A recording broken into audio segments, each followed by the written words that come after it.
don't start in the pulpit. Start in the congregation. Find the professional scientists, find the scientifically curious, find those who are asking questions in interesting ways in your congregation, and gather them together and start a conversation about faith and science with them, and then let that lead you into thinking about how to bring it into the pulpit. I love that. I love that advice because, also your congregation, what you're excited and enthusiastic and curious and passionate about will come through in your preaching.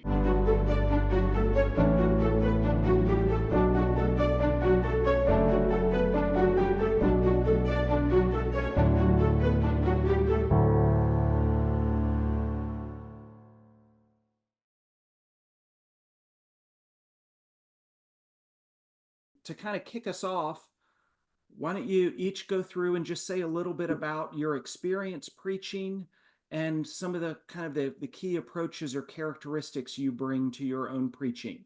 And you don't have to address science in here. This will get us kind of a feel of your context and your approach for preaching. Brent, why don't you lead us off? Okay. So my approach to preaching, I sort of learned on the fly. When I planted the church, I hadn't actually preached before. So the first year, I just went through the book of Mark, and I thought it would take about 3 months, but it actually took 52 weeks. And so that was a very helpful way to learn to preach. Over the years, I've taken the approach of really seeking to, in addition to studying the scripture, studying the congregation and the culture, and really trying to refine my ability to address questions or even raise questions that would be pertinent and relevant to people, and then to bring the answers of the scripture to them. So I would say that's kind of my general approach to preaching. Thanks, Brent. Len, what about your experience and your approach? Yeah, I was very much formed in preaching by my experience at Fuller Seminary, just taking homiletics, really being kind of a primarily expository preacher, being rooted in the text, but then also continuing to ask, how does the gospel relate to culture? Kind of the old Karl Barth saying that you preach with the Bible in one hand and the newspaper in the other. So always kind of looking for that intersection of gospel and culture. And so I alternate kind of between a biblical series going kind of straight through a book and a topical series where we're addressing something kind of in the life of the congregation or the culture, and trying to kind of hold those things together all the time. Thanks. What about you, Wes? Thanks. I was in seminary in the early 80s when the kind of last gasp of historical critical hermeneutics in how to preach a text, before the kind of rise of literary hermeneutics and other sort of ways of interpreting text that I found more congenial in some ways to preaching. And, I was taught that there's a massive gap between the circumstance of the text and how we apply it today. And I was never satisfied with that. But didn't find, some sort of more literalist ways of interpreting satisfying either, and found great resource in the work of Paul Ricoeur at the time. And I think over the years, I realized how much that influenced how I preach, for good or ill. One being that each text has within it an essential conflict, which gives rise to the narrative or symbolic or even didactic sort of affirmations of a text. There is a core conflict that is yet to be resolved, playing itself out.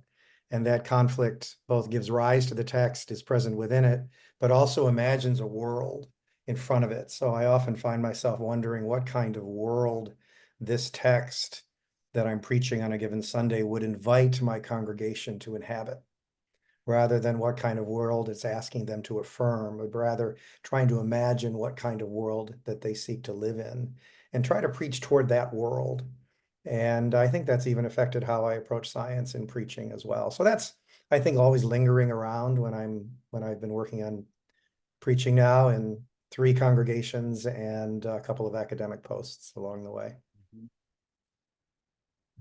So obviously we would not have invited you if we didn't know that you engage science at least some in your preaching. How often for each of you is this something you do on a regular basis, or is this kind of very happenstance when you engage science in your preaching?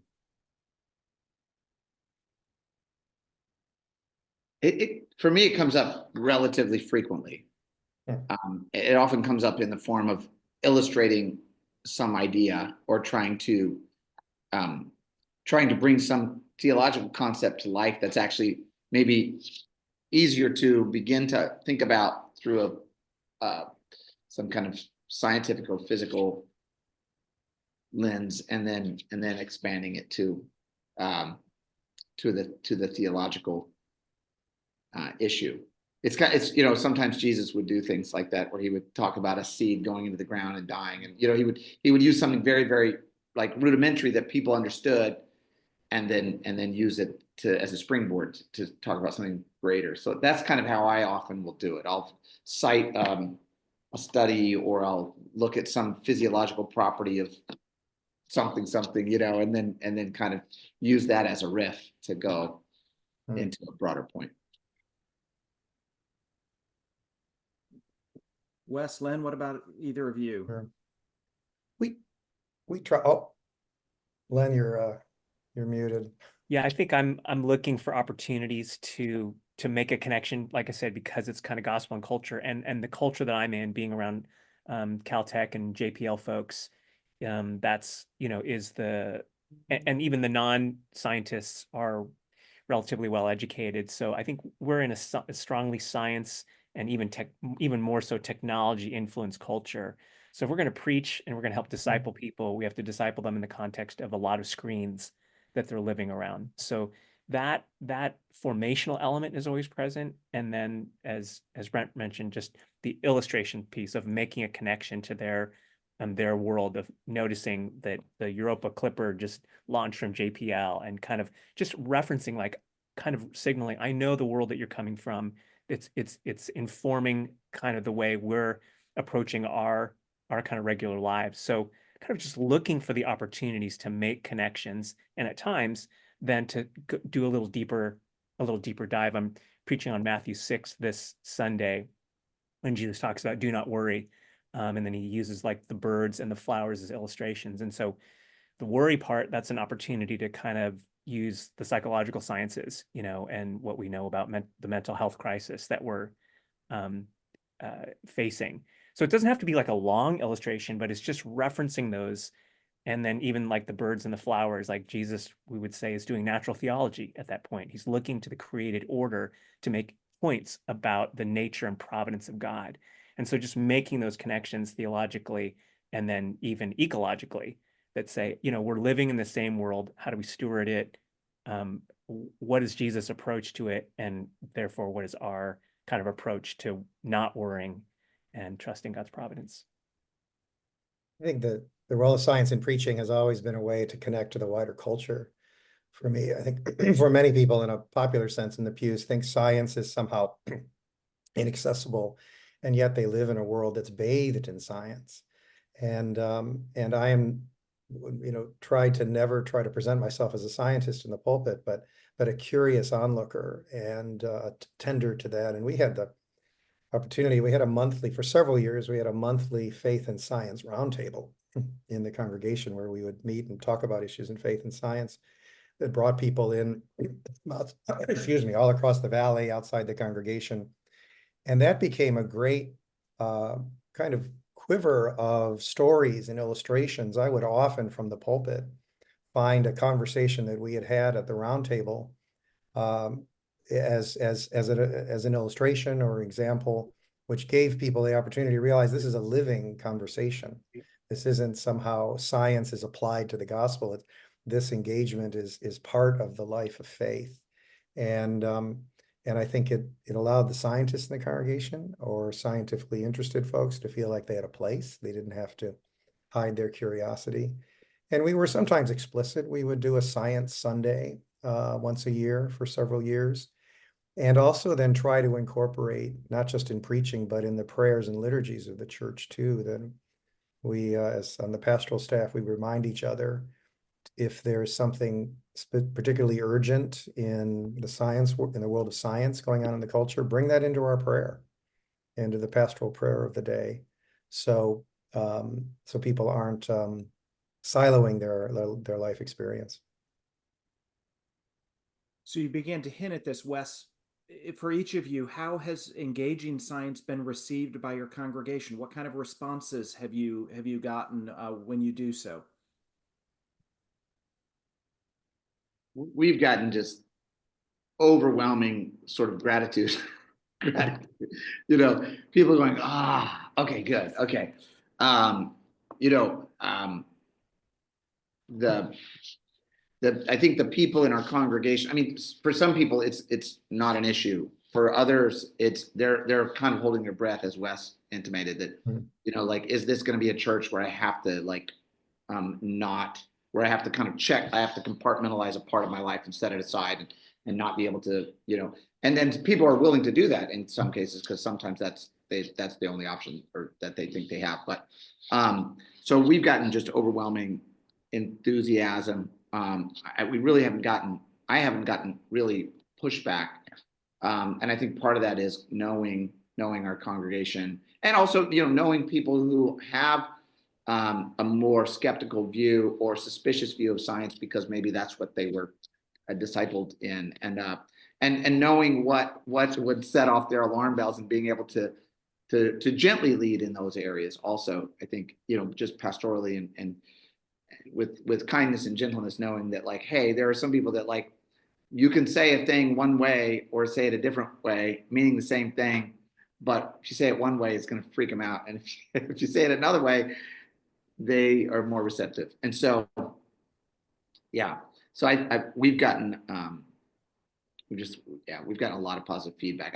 I think of it in terms of like substance and signal. So, you know, sometimes the content itself is just really, really valuable for the purpose of exploring it, you know, from a theological standpoint. And sometimes it's useful as a signal to say, we don't discount the life of the mind. And so it helps people, helps students, and that sort of thing. Thanks, Brent. Len, I'd love to hear from you. And one thing you didn't mention when you introduced kind of your preaching context and style, you're one of the boldest preachers I know. Because if I remember correctly, after every sermon, you invite questions from the congregation. So you're inviting the Caltech community to ask their inquisitive questions. Tell us a little bit about how the response has been, both to the preaching, but also in that Q&A time that you do. Yeah, that Q&A has been kind of with us really since we launched. And what we do is we invite the preacher and one other person in the congregation to be dialogue partners. So it doesn't create a, you know, expert, type dynamic, but more of a conversational dynamic. And for kind of almost all the visitors, that's the first thing they comment on. Oh, I've never seen Q&A done in church. So I think it creates a context where we're pursuing truth together. Like that, our tagline is a safe place to explore faith and encounter truth. So to sort of the encounter of truth and the asking of questions is definitely part of the kind of a scientist's mentality, right? That they want to be able to probe and ask. I think in terms of when we preach on science, I don't honestly I think in our context, like being able to do that is just the price of entry. No one's like, oh, that's so amazing that you bring up science. Like that, it's interesting. People actually very rarely comment on that, but it's really it's just the starting point. It's the credibility to be able to know that we're speaking the language of the day, the lingua franca. To me, the strongest reactions are actually when it raises more questions, right? That one way to think about preaching is the best preaching actually doesn't answer questions, it raises questions. And it enables people to say, oh, wow, I hadn't thought of that. What does that mean for me? How do I live into that? So for me, the best indicator of the preaching going well is the number of people who are responding during the Q&A time, that we usually have to cut it off and say, let's continue this conversation in our midweek groups. So for us, it's not really like the intellectual breakthroughs or the integration of science and faith. Those, like I said, are kind of like the launch pad for hopefully doing, the application of the word, to people's hearts and lives, by God's Spirit. And then people think, oh, now, how then shall I live? So in some ways, like it's not really the science that is the star. That's kind of like the platform by which we can actually enter into people's lives. Wonderful. You know, Wes, how did Pinnacle Pres and others react? sure. There was often great relief and gratitude for the opportunity to kind of think, to let all parts of people's minds and hearts come into the space of church and worship and interpretation. And part of what I did more instinctually than intentionally early on was allow the scientists in the congregation to identify the metaphors that I would use to bring science into the pulpit, rather than my identifying those. And let me say a little bit more what I mean by that, because I think I'm enough of a thinker about language to think that we invariably take recourse to metaphor, even to think about scientific truth. And often, the metaphor that a lot of people bring in about science into the pew is certainty. Certainty and arcane, inaccessible knowledge. Some sense that science is expertise, science is a realm of certainty, science is a realm of imposition, of inaccessible ideas. And yet the scientists continually, as we've met together, have said the opposite of that. They said the core metaphor that brought them into their work as scientists was curiosity, was uncertainty, was doubt, and a sense that of incompletion and imperfection. And so I would let those metaphors be the opening to science in the pulpit, and I would often, use the words of scientists in the congregation to do that. And it seemed to allow everyone, it put everyone, or oftentimes people would say they were sort of put at ease to think that they can think about these things too. If uncertainty is the key to science, if doubt or wonder is an avenue in, then they too can enter that space. So it helped.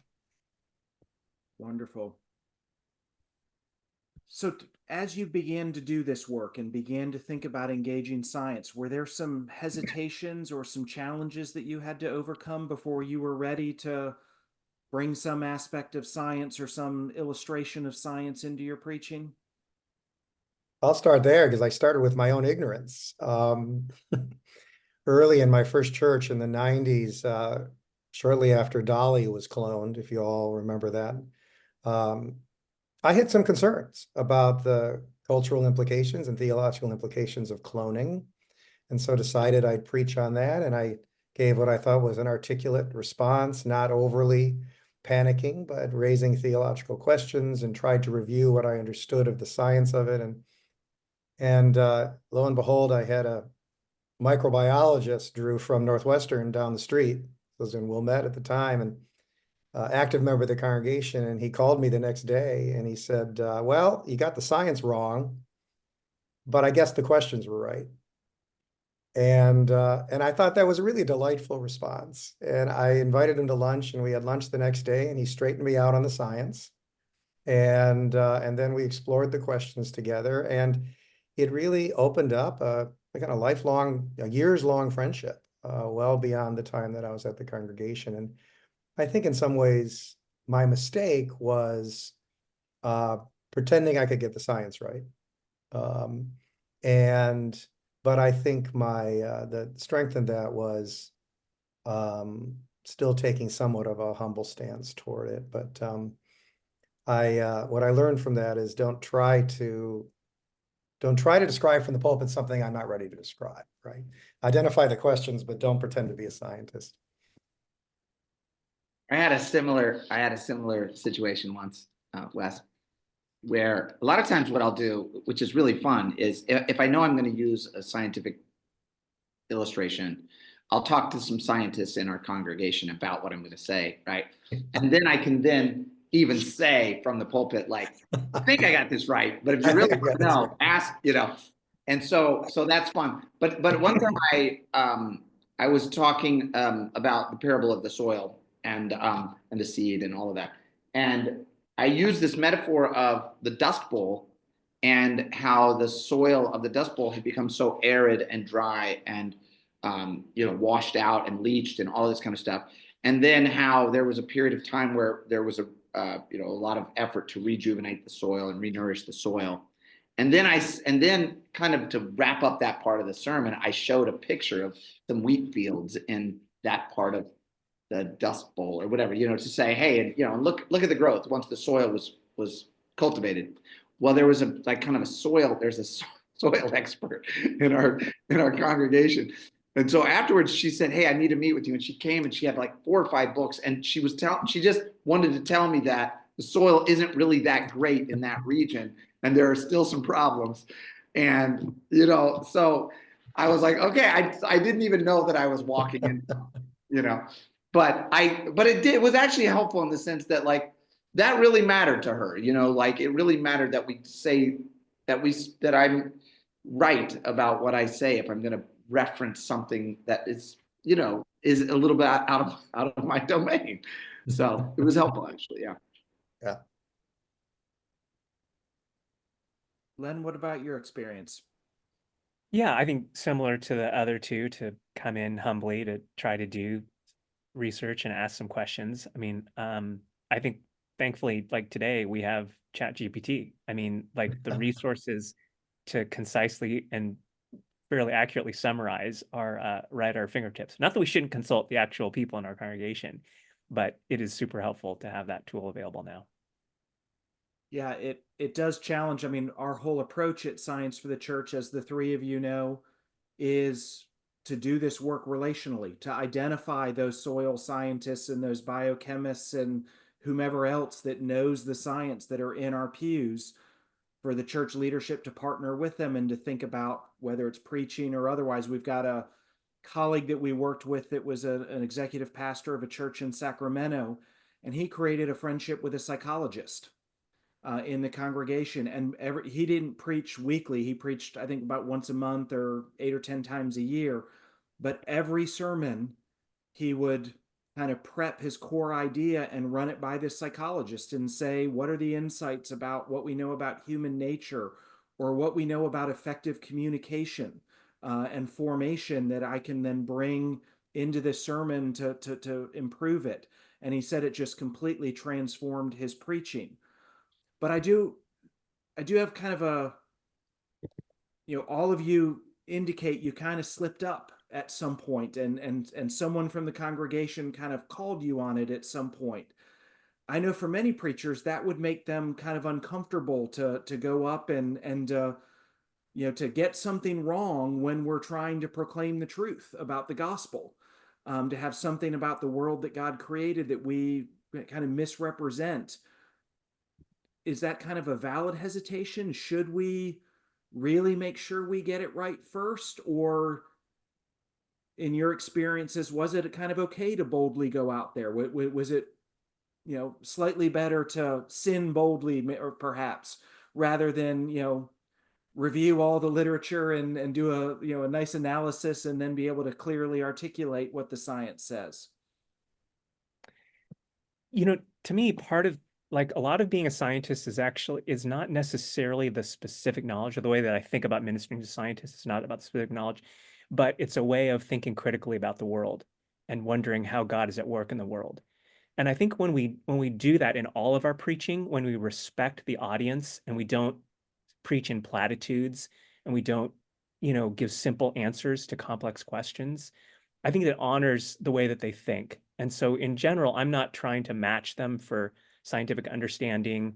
I'm not trying to go super deep into that. But I am trying to help that, model the sense that, I respect my congregation, and I'm not going to give them something that is unsubstantiated, that's not theologically and biblically and faithful to real life,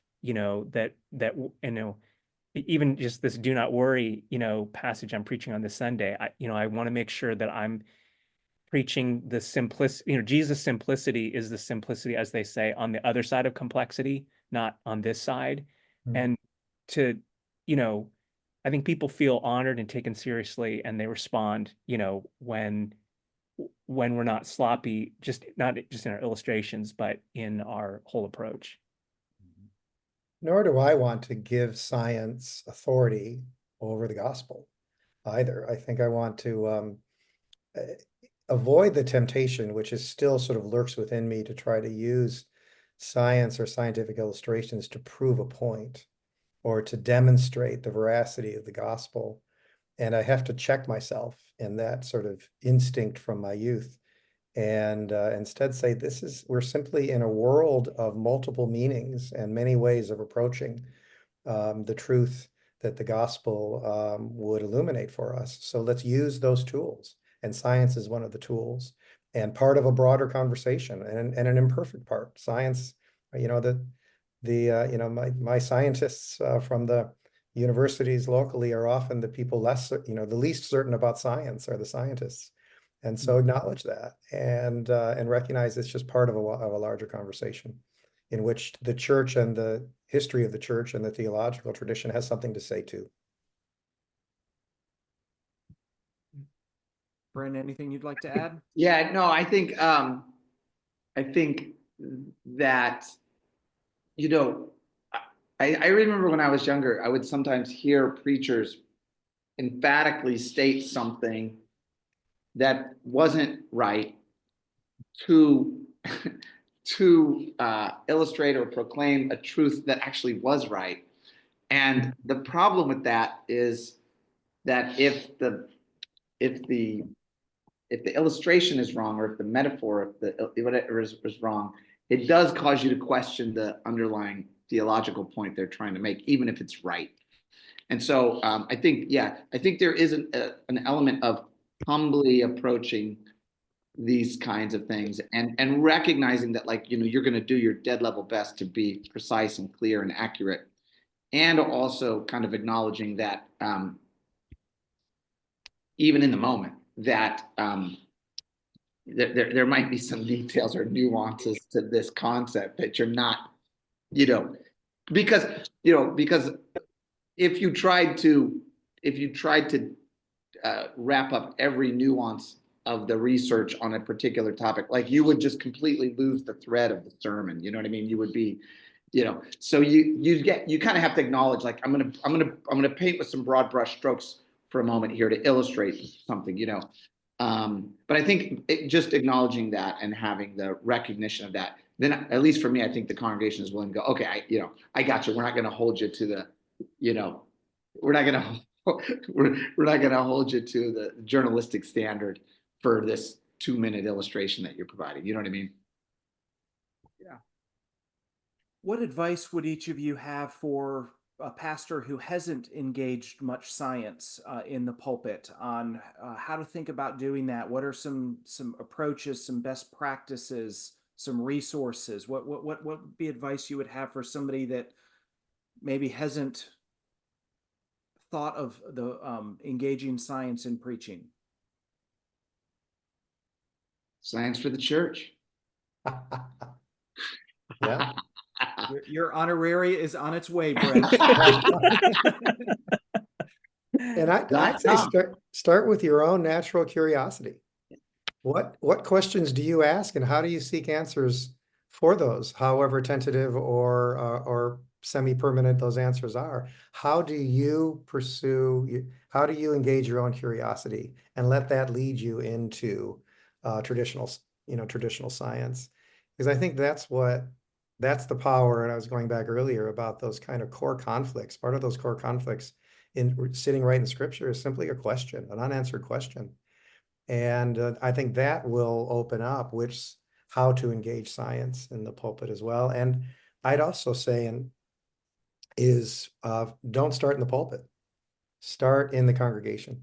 Find the professional scientists, find the scientifically curious, find those who are asking questions in interesting ways in your congregation, and gather them together and start a conversation about faith and science with them, and then let that lead you into thinking about how to bring it into the pulpit.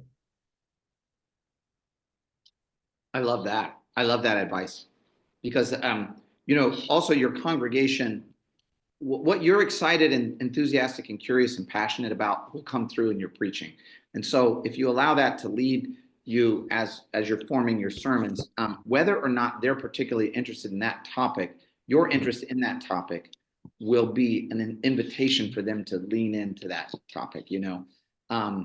And so I just love that idea. Like, let your curiosity kind of guide you into that, and then take it offline, talk to some people, you know, and then you feel confident going up there that you're not going to completely blow it. You've got something sound that you can use.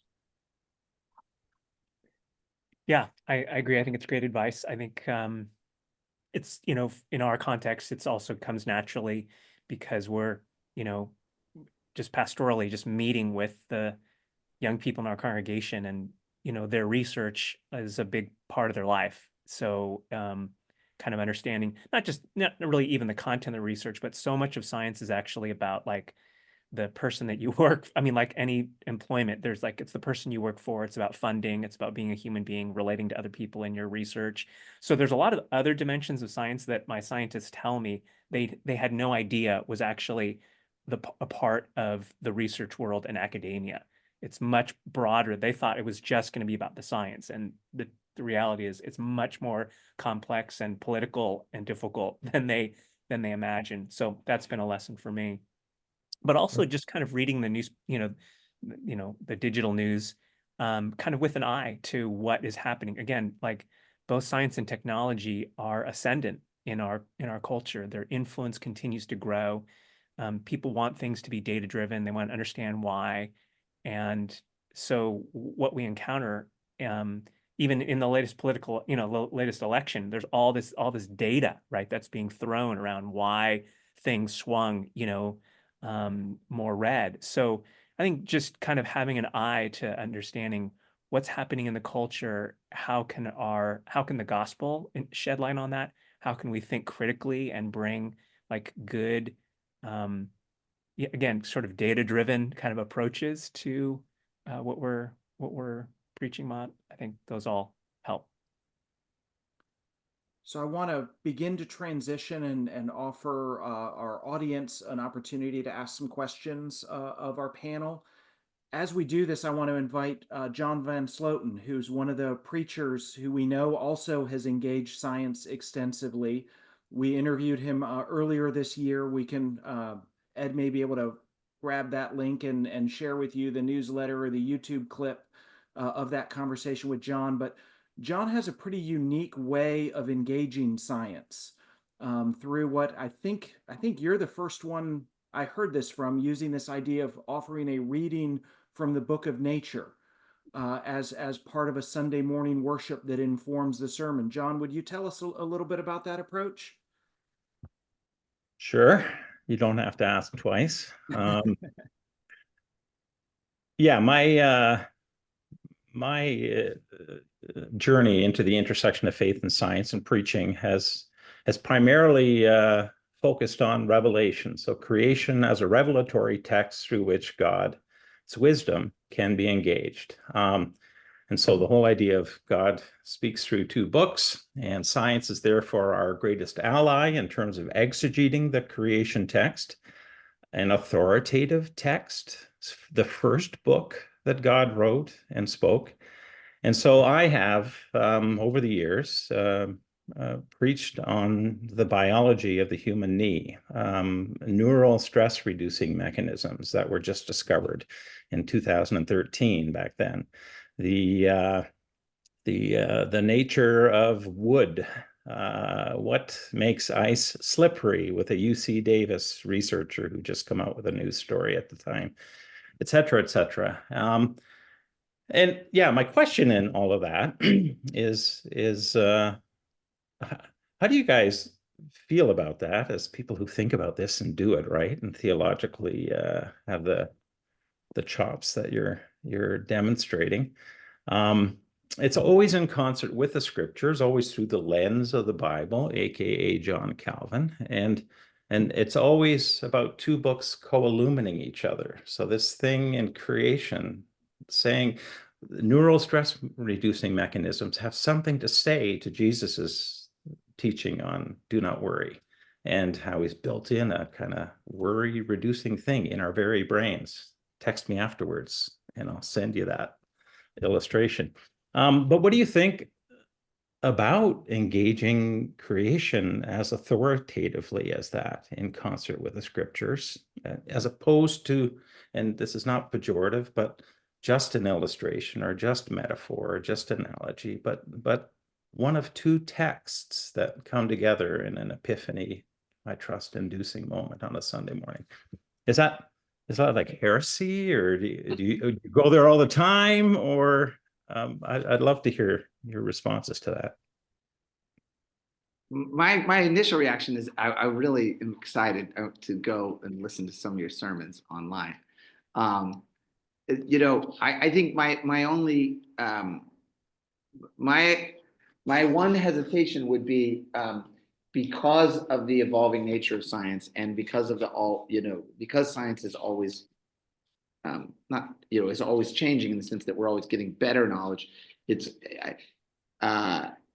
There might be, there might be value in adding some caveat there to say, the cutting edge science of the day is this, or, acknowledging that we're still, and I guess, we're still seeking to understand the scripture as well, but just sort of acknowledging the unsettled nature of science, not as a way to diminish it, but just as a way to say, it looks like the science is pointing towards something that scripture also affirms. You know what I mean? Like, sometimes I will say something like, and I'm not sure how I feel about this, but sometimes I'll say something like, it's so fun to watch science catch up to the scripture.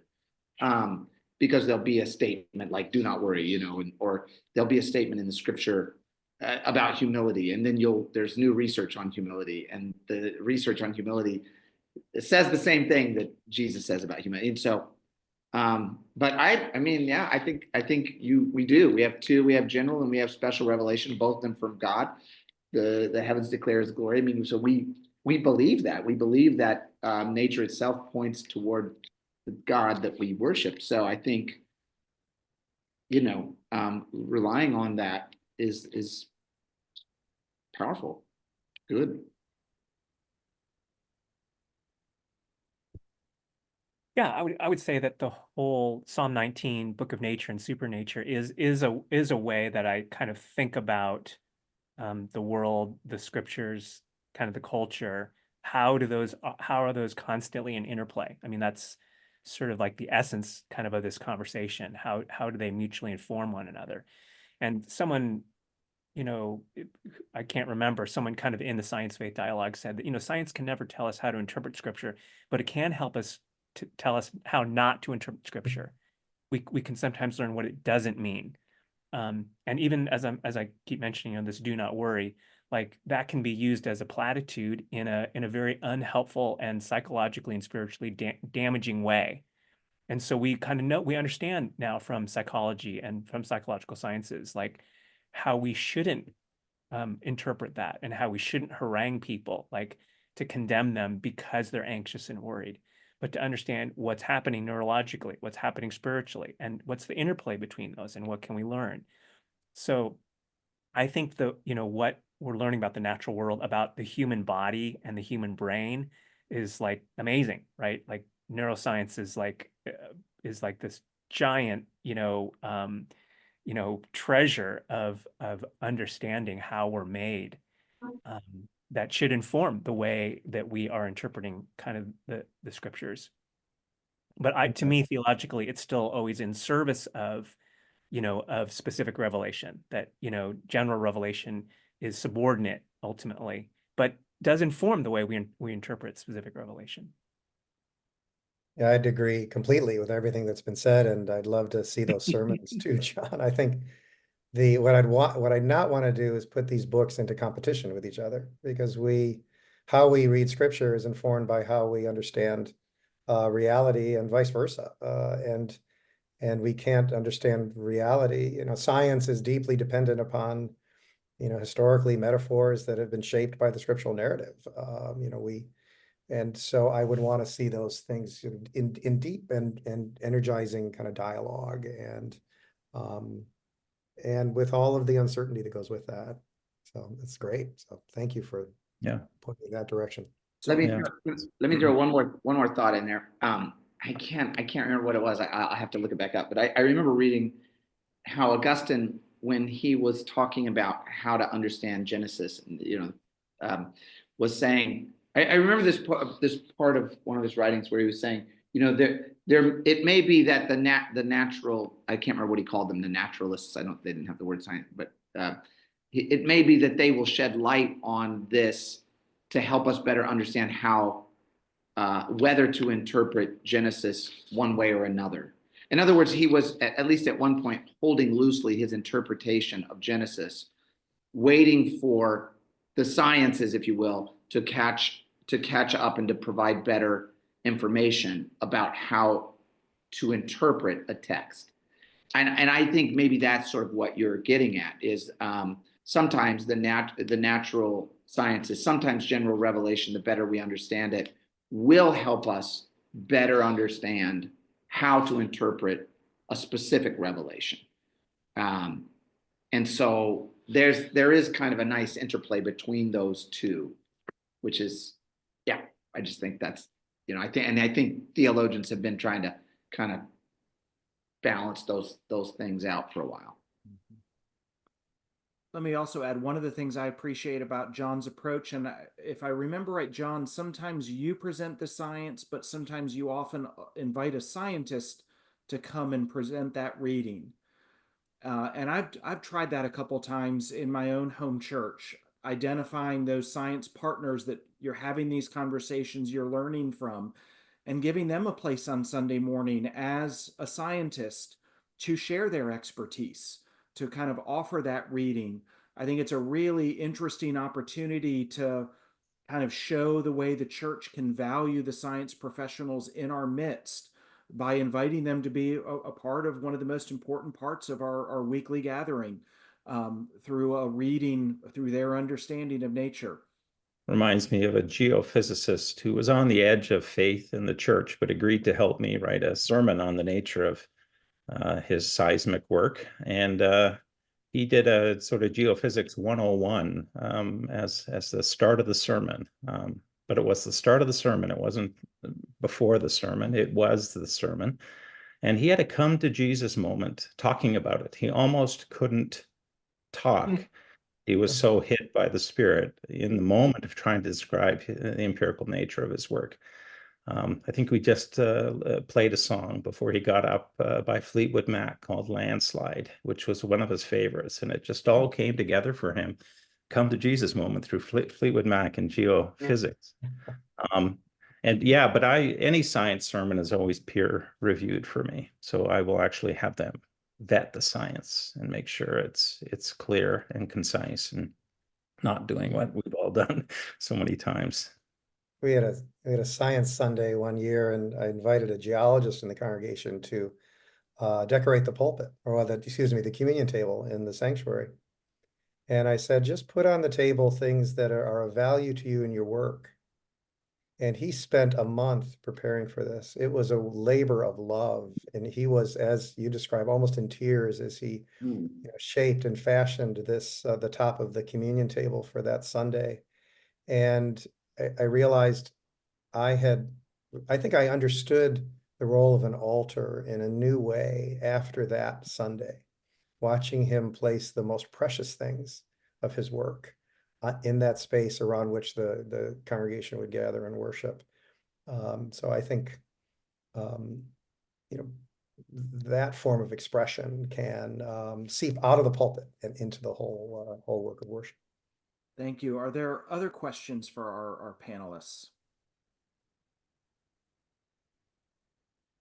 Let me go ahead and ask the last one then. So we called this webinar The Place of Science in Preaching. And you've kind of touched on it, but in my learning preaching in seminary a few years ago, science was not mentioned a single time. There was no reference to it. There was no kind of sense of expectation that was something that you would bring to the pulpit on a Sunday morning. It was all about understanding the scriptures and proclaiming the word and pointing to the gospel of Jesus Christ.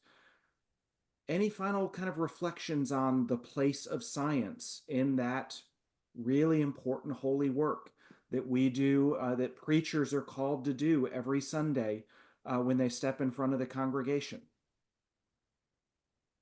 Left the easy question for the end. Yeah, maybe just to reiterate kind of my approach. I think, the gospel always lands in a particular context.